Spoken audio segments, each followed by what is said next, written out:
राष्ट्र सर्वप्रथम, राष्ट्र सर्वप्रथम, राष्ट्र सर्वप्रथम, राष्ट्र सर्वप्रथम। राष्ट्र सर्वप्रथम की बात कार्यक्रम में आप सभी राष्ट्रवासियों का हार्दिक स्वागत है।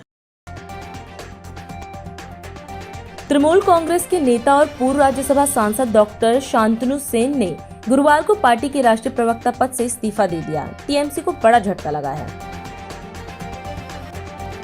समाजवादी पार्टी के अध्यक्ष अखिलेश यादव ने उत्तर प्रदेश में बिजली संकट को लेकर भाजपा सरकार पर निशाना साधा।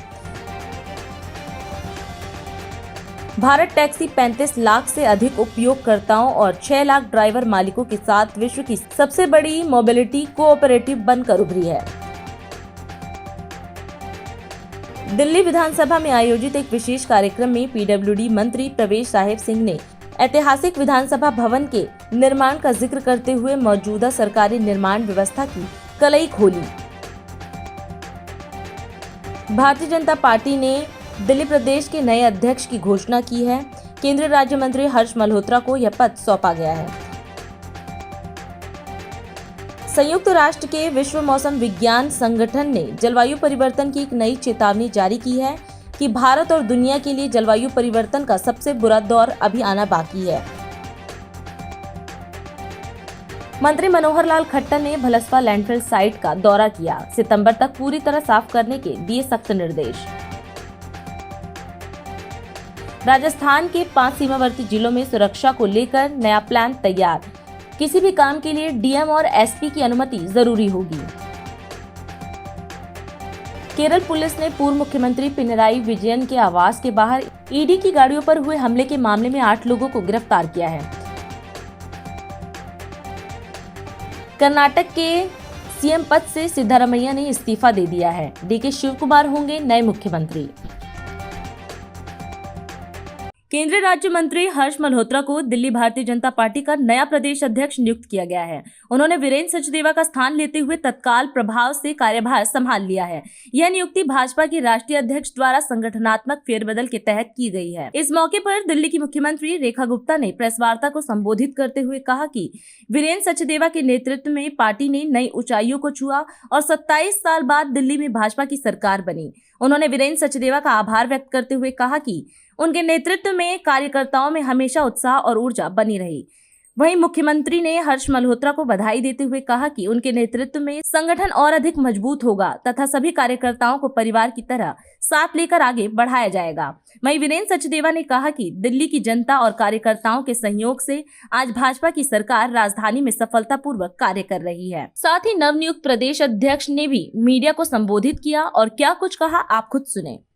आज का ये शुभ अवसर जो हमारे संगठन की एक ऐसी परंपरा को दिखाती है, किस तरीके से जब दायित्व परिवर्तन होता है तो एक व्यक्ति नया आता है, वो पद को ग्रहण करता है और पहला व्यक्ति अपनी जिम्मेवारी को लेकर के और आगे की ओर बढ़ता है।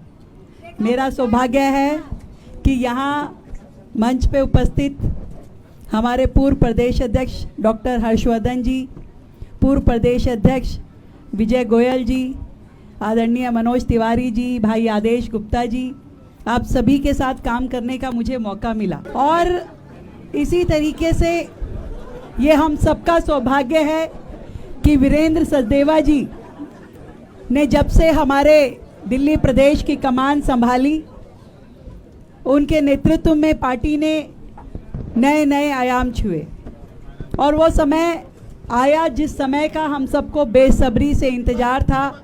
27 साल बाद दिल्ली में भाजपा की सरकार बनी। मैं चाहूँगी दिल की गहराई से हम अपने वीरेंद्र जी को अभिनंदन करें, धन्यवाद करें। उनकी मेहनत, उनके संगठन के साथ में कर्तव्य निष्ठा, जिसके कारण से हम सभी कार्यकर्ताओं में हमेशा उत्साह और ऊर्जा बनी रही। और आज भाई हर्ष मल्होत्रा जी वो इस दायित्व को ग्रहण कर रहे हैं। हमारे लिए हर्ष जी का नाम कोई नया नहीं है। हम सब ने एक एक व्यक्ति ने वर्षों तक उनके साथ काम किया है। उनकी कार्य पद्धति, उनका व्यवहार हम सभी जानते हैं। और मुझे पूरी उम्मीद है कि भाई हर्ष जी हमारे भारतीय जनता पार्टी दिल्ली प्रदेश के सभी साथियों को, सभी कार्यकर्ताओं को उसी प्रकार जैसे वीरेंद्र जी ने एक परिवार के नाते अपना बना करके आगे बढ़ाया, वैसे ही हर्ष जी भी हम सब का ध्यान उसी तरीके से रखने वाले हैं। मैं बहुत बहुत बधाई देती हूँ हर्ष मल्होत्रा जी को इस नव नियुक्ति के लिए, उनका इस जिम्मेवारी को ग्रहण करने के लिए, और साथ ही बहुत साधुवाद, धन्यवाद देती हूँ वीरेंद्र सचदेवा जी को, जिन्होंने अपनी मेहनत में कोई कोर कसर कभी छोड़ी नहीं और हमेशा संगठन के लिए 24/7 खड़े होकर के काम किया। बहुत बहुत शुभकामनाएं। सूचना एवं जनसंपर्क विभाग के संवाद कक्ष में लोक स्वास्थ्य अभियंत्रण विभाग के मंत्री संजय कुमार सिंह की अध्यक्षता में प्रेस वार्ता आयोजित की गई। इस दौरान मंत्री ने विभाग द्वारा संचालित योजनाओं और उपलब्धियों की जानकारी साझा की। उन्होंने कहा कि 2015 में मुख्यमंत्री नीतीश कुमार ने हर ग्रामीण परिवार तक नल के माध्यम से शुद्ध पेयजल पहुंचाने का सपना देखा था। इस लक्ष्य को पूरा करने के लिए वर्ष 2016 से लगातार कार्य किया जा रहा है और वर्तमान में बिहार के 93% से अधिक परिवारों तक शुद्ध पेयजल पहुंचाया जा चुका है। मंत्री ने बताया कि वर्ष 2026 तक लगभग 1,87,00,000 परिवारों को इस योजना का लाभ मिला है। विभाग का लक्ष्य राज्य के 2.02 करोड़ परिवारों तक शुद्ध पेयजल उपलब्ध कराना है। प्रेस वार्ता में विभाग की अन्य योजनाओं, आगामी कार्य योजनाओं और प्रमुख उपलब्धियों की भी विस्तृत जानकारी दी गई। राज्य सरकार के द्वारा वर्ष 2015 में प्रत्येक ग्रामीण परिवार तक नल के माध्यम से शुद्ध पेयजल का जो हमारे माननीय मुख्यमंत्री जी का सपना रहा है, उसको लेकर लगातार 2016 से हर घर नल जल का जो योजना का कार्यान्वयन प्रारंभ हुआ, बिहार के लगभग 93% से अधिक परिवारों को आज गृह जल संचोजन के माध्यम से शुद्ध पेयजल उपलब्ध हो गया है। वहीं वर्ष 2016 में जहां मात्र 2,66,000 परिवारों को नल का जल पहुंचाया गया था, वहीं वर्ष आज 2026 में यह संख्या बढ़कर 1,87,00,000 करोड़ से अधिक हो गई है। विभाग का जो लक्ष्य है 2.02 करोड़ परिवारों को पेयजल उपलब्ध कराना। राज्य में कुल 1,14,450 वार्डों में हमारी जलापूर्ति योजनाओं का संचालन किया जा रहा है। इसमें लोक स्वास्थ्य अभियंत्रण विभाग के अंतर्गत 50,081 योजनाएं तथा पंचायती राज विभाग के हस्तांतरित 70,157 योजनाएं शामिल हैं। राज्य के विभिन्न जिलों में गंगा, सोन और सुरसर नदी का स्रोत बनाकर बहुग्रामीण जलापूर्ति योजनाओं का निर्माण किया गया है, जिसमें बहुत सारे वैसे जिले हैं जैसे भागलपुर है, वैशाली है, बक्सर है, बेगूसराय है, भोजपुर है, नवादा है, नालंदा है एवं अन्य जिलों में संचालित योजनाओं के माध्यम से लाखों लोगों को शुद्ध पेयजल उपलब्ध कराया जा रहा है।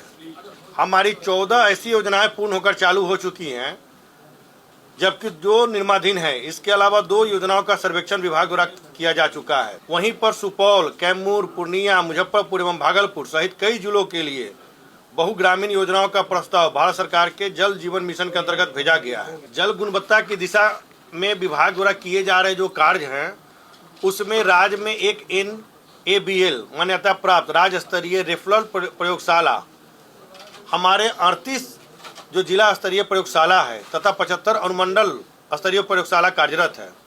इन प्रयोगशाला के माध्यम से पेयजल को नियमित जांच की जा रही है। जल स्रोत की रासायनिक जांच वर्ष में 1 बार तथा जीवाणु संबंधी जांच वर्ष में 2 बार की जाती है।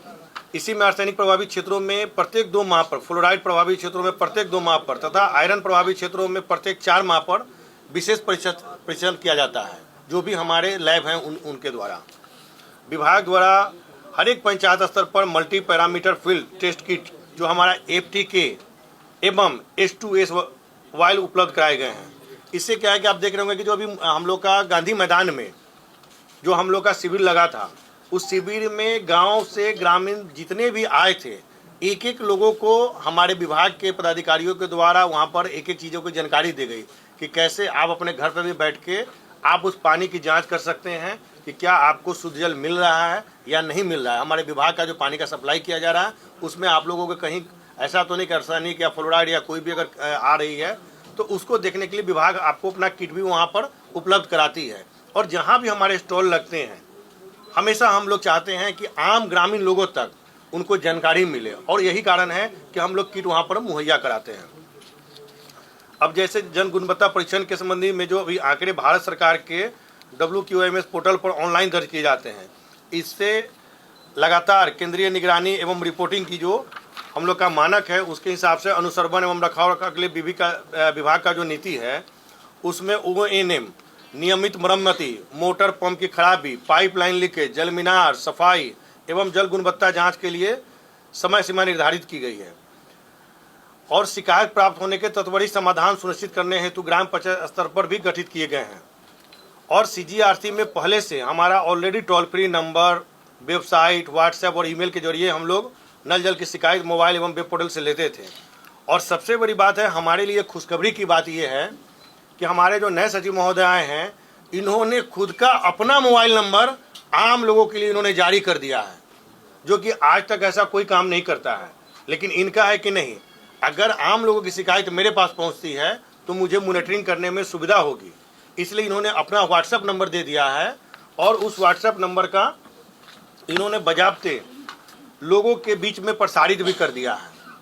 ऐसा पहली बार हुआ है कि कोई सचिव महोदय अपने लिए अपने विभाग का नंबर उन्होंने व्हाट्सएप नंबर दिया है, जिससे ये हो सके कि आम लोगों तक भी एक एक लोगों को इनकी जानकारी मिल सके और एक एक लोगों को इसकी सुविधा को मुहैया कराया जाए। अभी समय है एक ब्रेक का, हम चलते हैं ब्रेक पर, आप कहीं जाए नहीं, छोटा सा ब्रेक। श्रेया फर्निशिंग लेकर आया है आपके लिए होम कलेक्शन, जिसमें आपको मिलता है upholstery fabric, designer curtains, home and office decoratives, carpets and sofa cover कम से कम दाम में कीर्ति नगर में आपके लिए उपलब्ध है।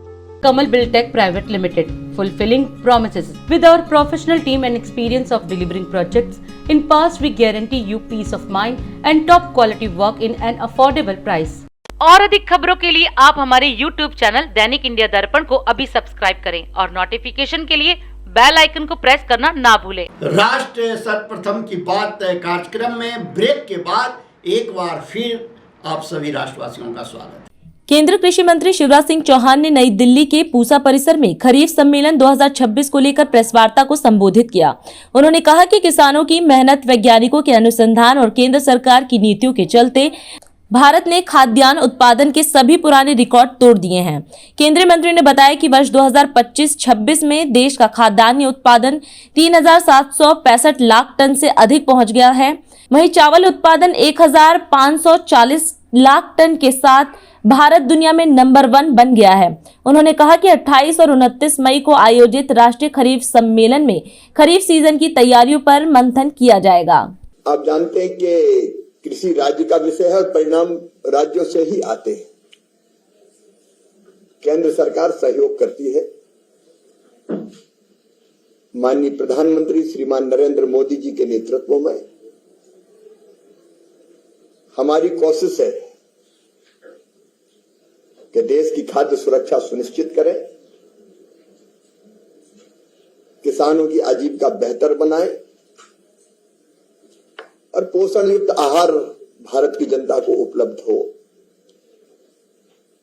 उसके लिए खरीफ की फसल की और रबी की फसल की व्यापक तैयारी, बोनी के लिए उपयुक्त बीज की, अलग अलग जो हमारे मिशन है उनको ठीक से नीचे ले जाने की, इसमें व्यापक पैमाने पर चर्चा होती है। राज्य अपनी अपनी तैयारी करके आए, क्योंकि पहले वर्चुअल बैठकों के माध्यम से राज्यों को सारे विषयों के बारे में बताया गया था और अधिकारियों से हमने कहा है कि राज्यों को जो दिक्कत आती है उस समस्याओं पर भी वो ढंग से चर्चा करें। पहले यह सम्मेलन केवल एक दिन का होता था, हमको लगा कि इतने बड़े देश में एक दिन के सम्मेलन में काम चलता नहीं, तो एक दिन सारे अधिकारी मित्र बैठ के विचार विमर्श करेंगे। 3 समूहों में अलग अलग राज्यों को बांट के ये चर्चा होगी और दूसरे दिन राज्यों के कृषि मंत्रीगण भी आएंगे। कल जो विषय अभी चर्चा के हमारे हैं उनमें एक आत्मनिर्भरता, डाइवर्सिफिकेशन और उत्पादन में वृद्धि है। उत्पादन में वृद्धि के मुद्दे पर मैं एक बार फिर दोहराना चाहता हूं कि मुझे कृषि मंत्री के नाते ये कहते हुए संतोष है कि देश के किसानों के परिश्रम से भारत सरकार की योजना, प्रधानमंत्री जी के नेतृत्व और नीतियों के कारण, हमारे वैज्ञानिकों ने जो नई नई किस्में बीजों की बनाई उनके कारण, और राज्यों ने भी अपने अपने राज्यों में मेहनत की, इस बार सारे रिकॉर्ड उत्पादन के हमने तोड़े हैं। इस वर्ष में, इस साल कुल मिला के जो खाद्यान्न उत्पादन के आंकड़े आ रहे हैं 3765.63 लाख टन अनुमानित है, जो पिछले साल से 188 लाख टन अधिक है। अपने आप में ये रिकॉर्ड उत्पादन है आज तक का सबसे ज्यादा। और उत्पादन बढ़ा तो केवल चावल का नहीं बढ़ा, चावल का उत्पादन रिकॉर्ड है, अब दुनिया में हम नंबर 1 हैं, चीन को हमने पीछे छोड़ दिया है। गेहूं का उत्पादन बढ़ा है, चावल का उत्पादन 1540.24 1540.24 लाख टन हो गया है। गेहूं का 1206.57 लाख टन हो गया है, 1206.57, और मक्का का 550.92 550.92 लाख टन हो गया है। लेकिन केवल इन्हीं का उत्पादन नहीं बढ़ा, तिलहन का उत्पादन भी रिकॉर्ड स्तर पर पहुंचा है। 430.59 लाख टन तिलहन का संभावित है, जिसमें मुख्य रूप से मूंगफली 130.74 लाख टन और रेपसीड सरसों 137.68 लाख टन की रिकॉर्ड उत्पादन हुआ है। दलहन का उत्पादन भी बढ़ा, पूरे आंकड़े में हमने जारी किए हैं, लेकिन अभी और बढ़ोतरी की संभावना है। 2 चीजें जिनमें बहुत काम करने की जरूरत है, दलहन और तिलहन अभी हम इंपोर्ट करते हैं, तो दोनों के मिशन बनाए हैं, राज्यों के साथ मिलकर विचार विमर्श कर रहे हैं। अच्छे सीड रिप्लेसमेंट की दर बढ़ाना, डेमोन्स्ट्रेशन, उसके साथ साथ प्रोसेसिंग की व्यवस्था, सब इसमें है। तो राज्यों के साथ इस पर विस्तार से बात करेंगे। वैसे तिलहन मिशन पर बात करेंगे। बागवानी में हम लोग हार्टिकल्चर में काफी तेजी से आगे बढ़ रहे हैं, संभावना भी काफी है। हरियाणा के करनाल स्थित ICAR CSSRI में गुणवत्तापूर्ण बीज और रोपण सामग्री के रणनीतिक प्रतिमान विषय पर 4 दिवसीय राष्ट्रीय सम्मेलन आयोजित किया गया। इस अवसर पर मुख्यमंत्री नायाब सिंह सैनी भी कार्यक्रम में मौजूद रहे। कार्यक्रम का उद्देश्य कृषि और बागवानी में उच्च गुणवत्ता वाले बीजों के उपयोग से किसानों की आय बढ़ाना और आधुनिक कृषि अनुसंधान को बढ़ावा देना है। सम्मेलन में वैज्ञानिकों और कृषि विशेषज्ञों ने बीज उत्पादन, संरक्षण और नई तकनीकों, विशेष रूप से बायोटेक्नोलॉजी के उपयोग पर विचार विमर्श किया। मुख्यमंत्री ने कहा कि हरियाणा के करनाल में इस महत्वपूर्ण सम्मेलन का आयोजन होना गर्व की बात है। उन्होंने बताया कि 27 मई से 30 मई तक बागवानी और कृषि से जुड़े विभिन्न विषयों पर चर्चा की जाएगी। मुख्यमंत्री ने कहा कि यह केवल एक सम्मेलन नहीं बल्कि राष्ट्र की सोच का संगम है। उन्होंने बताया कि इसका मुख्य लक्ष्य बागवानी और खाद्यान्न उत्पादन में 20% तक वृद्धि करना और जलवायु परिवर्तन के अनुकूल बीज विकसित करना है। साथियों, आज इस नेशनल कॉन्फ्रेंस में पूरे देश भर से हम अलग अलग क्षेत्र से हमारे वैज्ञानिक, हमारे शोधकर्ता, हमारे कृषि वैज्ञानिक आज यहाँ उपस्थित हैं।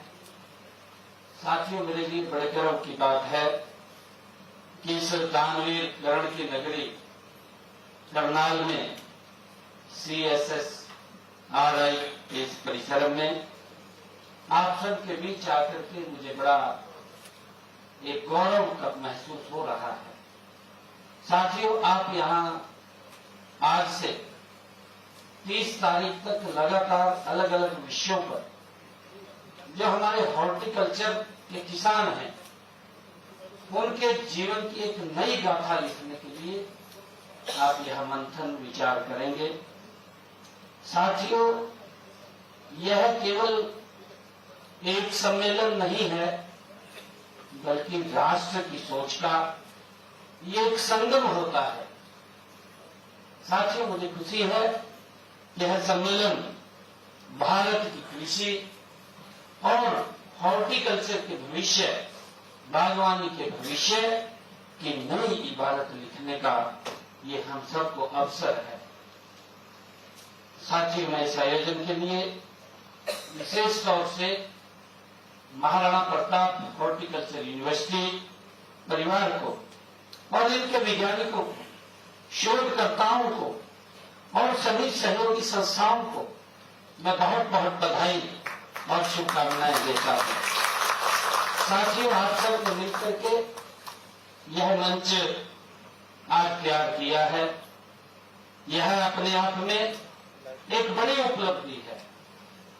साथियों, हमारे लिए यह अत्यंत गर्व का विषय भी है कि महाराणा प्रताप बागवानी विश्वविद्यालय के मुख्य परिसर, जिसका पिछले दिनों स्वयं देश के यशस्वी प्रधानमंत्री आदरणीय नरेंद्र मोदी जी के कर कमलों द्वारा 9 दिसंबर 2024 को उसका शिलान्यास को अपने हाथों से उनके द्वारा रखा गया है। साथियों, हम सब ये भी जानते हैं कि जब मोदी जी किसी संस्थान का शिलान्यास करते हैं तो वह शिलान्यास केवल ईंट पत्थर का नहीं होता है, वह होता है एक नए भारत के भविष्य का, एक नई संभावनाओं का। और साथियों, मुझे विशेष प्रसन्नता है कि इतने कम समय में इस विश्वविद्यालय ने जो मुकाम हासिल किया है वह असाधारण है। इस विश्वविद्यालय में चाहे शिक्षा हो, अनुसंधान हो या किसान सेवा हो, हर क्षेत्र में इस संस्थान ने साथियों अपनी अलग पहचान बनाने का काम किया है। साथियों, यहाँ विकसित तकनीकें, यहाँ के प्रशिक्षण कार्यक्रम और किसानों के साथ निरंतर संवाद, साथियों सब मिलकर के हरियाणा की बागवानी क्रांति को एक नई ऊर्जा और नई रफ्तार साथियों ये दे रहा है। और साथियों, मुझे ये पूरा विश्वास है कि जब आप यहाँ दिन भर रह करके अलग अलग विषयों पर मंथन करेंगे तो इसको बागवानी को एक नई दिशा देने का काम आप करेंगे, अनुसंधान को नई ऊंचाई देने का काम आप करेंगे और करोड़ों किसानों के हित के द्वार खोलने का काम भी साथियों आप करेंगे। यहाँ से जो भी संकल्प निकलेगा, मुझे ये खुशी है कि जो भी संकल्प यहाँ से निकलेगा वह संकल्प केवल इस सभागार तक वो सीमित नहीं रहेगा, वह देश के खेत खलिहानों तक पहुंचेगा। किसान के जीवन में एक बड़ा बदलाव इस सभागार से साथियों जब आप निकलेंगे तो वो किसान के जीवन को बदलने का वो निकलेगा।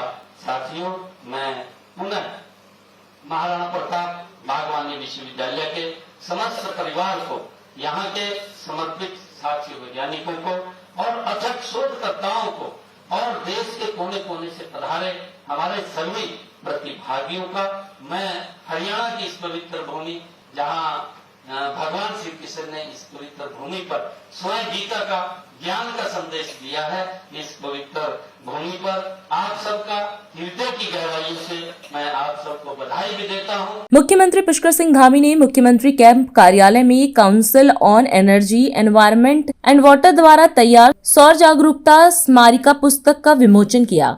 इस अवसर पर मुख्यमंत्री ने कहा कि यह केवल एक पुस्तिका का विमोचन नहीं बल्कि उत्तराखंड के उज्जवल, आत्मनिर्भर और हरित भविष्य के निर्माण का सामूहिक संकल्प है। मुख्यमंत्री ने कहा कि वर्तमान समय में पूरा विश्व जलवायु परिवर्तन, ऊर्जा संकट और पर्यावरणीय चुनौतियों का सामना कर रहा है।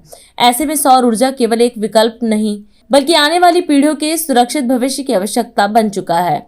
उन्होंने कहा कि प्रधानमंत्री नरेंद्र मोदी के मार्गदर्शन में संचालित पीएम सूर्य घर योजना के तहत उत्तराखंड ने उल्लेखनीय उपलब्धियां हासिल की हैं। राज्य ने 40,000 रूफटॉप सोलर संयंत्र लगाने का प्रारंभिक लक्ष्य तय समय से पहले लागू कर लिया है। मुख्यमंत्री ने कहा कि पीएम सूर्य घर योजना के प्रभावी क्रियान्वयन में उत्तराखंड आज देश के शीर्ष राज्यों में शामिल हो चुका है। और ये आज का अवसर केवल एक पुस्तिका विमोचन का अवसर नहीं है, यहाँ तक सीमित नहीं है, बल्कि ये हमारे संकल्पों का भी प्रतीक है और निश्चित रूप से एक अच्छी शुरुआत हमारी हुई है और बहुत संभावनाएं हमारे राज्य में यहाँ भी हैं।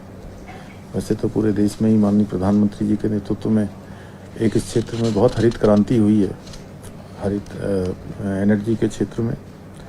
और CEW द्वारा तैयार की गई ये पुस्तिका हमारी जन जागरूकता और ऊर्जा परिवर्तन के लिए अत्यंत महत्वपूर्ण होगी।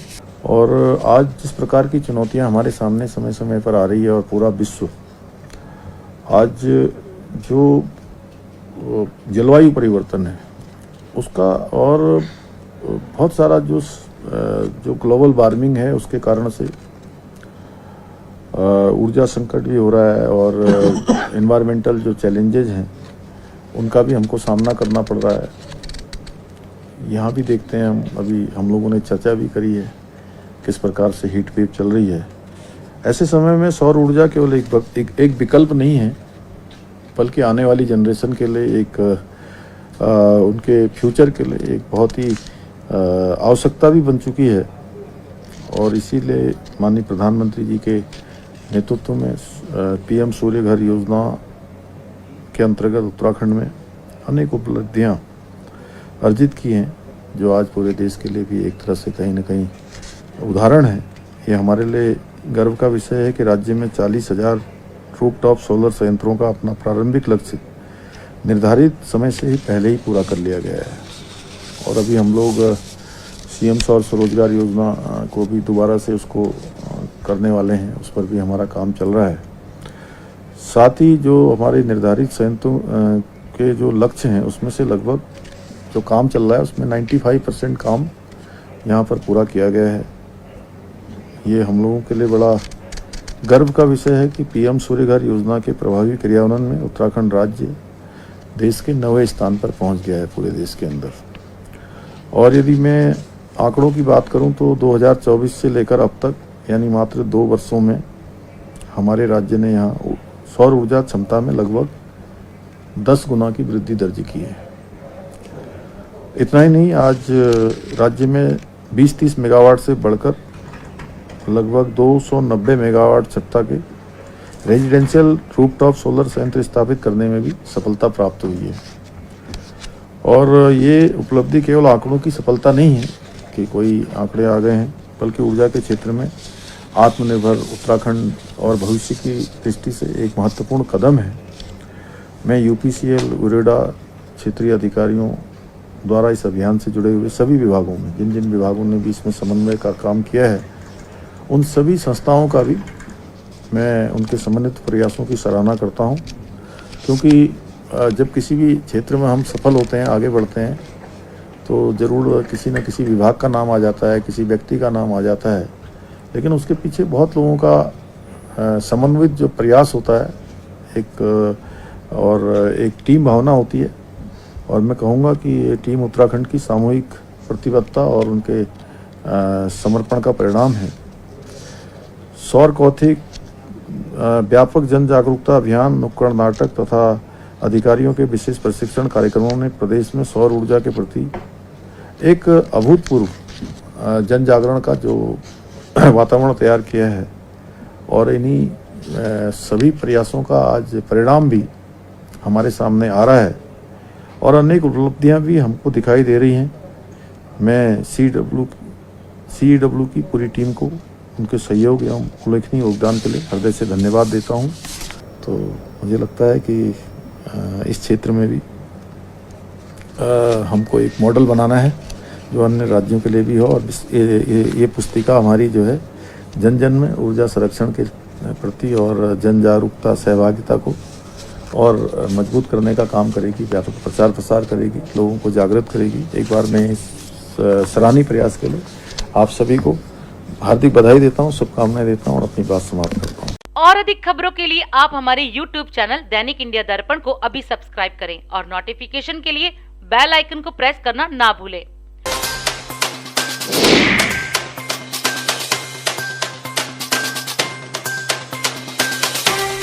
आज हम इस कार्यक्रम में आपसे विदा लेते हैं। आप अन्य खबरों के लिए बने रहे। राष्ट्र सर्वप्रथम, वंदे मातरम, जाग उठा है भारत। राष्ट्र सर्वप्रथम, राष्ट्र सर्वप्रथम, राष्ट्र